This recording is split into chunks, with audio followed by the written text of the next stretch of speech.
مش هنطن، انا نار، انا ولع، انا بص بقى، انا صبرت كتير. اعمل حسابك لازم اروح بكره عشان احرق شعري علشان نحضر الحفله اللي العيله بتاعتنا عاملاها. حفله ايه؟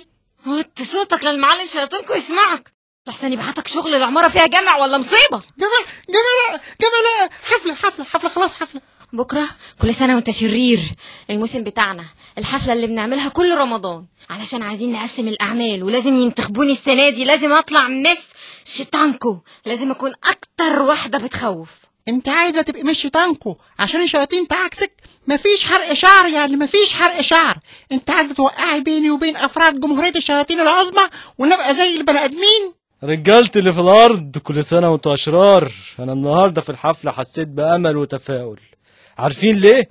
عشان انا شايف ان الخبز اللي فيكم كل يوم بيزيد عن اليوم اللي قبله، وطول ما احنا متحدين كده هنقدر نفرض سيطرتنا على البني ادمين. لا لا لا، بلاش الكلمة دي يا ريس، اسمهم بيشطشطني. ما تخافش يا شطشط هزينة شباب الشياطين. انا السنة دي محضر لكم جدول اعمال اقوى من اي استعدادات ممكن يعملوها. جدول اعمال؟ ليه يا معلم؟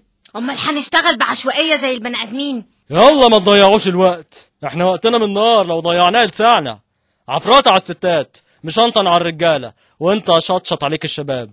اما فريق الشياطين الناشئين فهبعتكوا على بعثة للتلفزيون.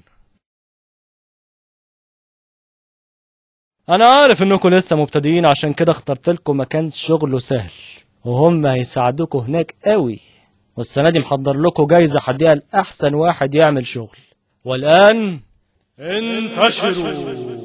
كان نفسي اخد الجايزة السنة دي. مش عارفة اشتغل، ايش حاجة اعملها. كان نفسي اخد الجايزة السنة دي. ايه اللي انا سامعه ده؟ انا بكره الفشل والكسل. نعمل ايه يا ريس؟ مش لاقيين شغل.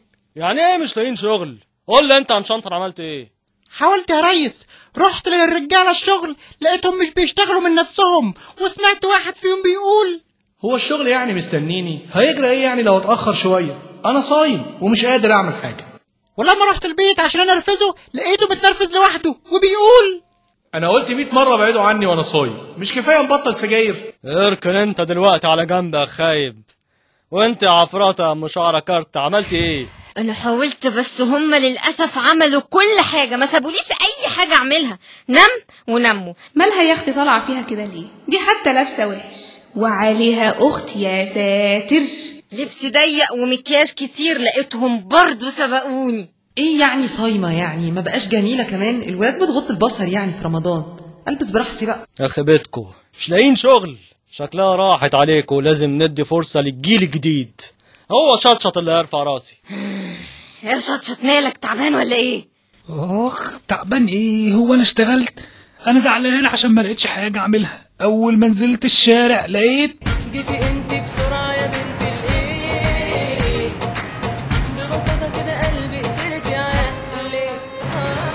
اوبا، بص يا سامح، بنت الايه اللي لابسه بنطلون ازرق واقفه على الرصيف التاني دي. فين يا عمر؟ فين؟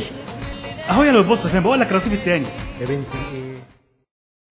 اخ، ولا المشروع اللي البني ادمين عملوه واللي سموه خيم رمضانيه. زلزال رمضان. أصحاب الهزة الأولى المطرب رجب شعبان، الراقصة اللولبية قطايف، والتوابع المونولوجيست لوز أفندي. مستنيينكو في خيمة رمضانكو مش هتقدر تتأخر علينا. انا املي خاف فيكو، بس انا برضو هقدم الجايزة لأحسن واحد عمل شغل. عارفين مين هم؟ البني ادمين، علشان خلونا عاطلين. بس يا ترى هم صايمين؟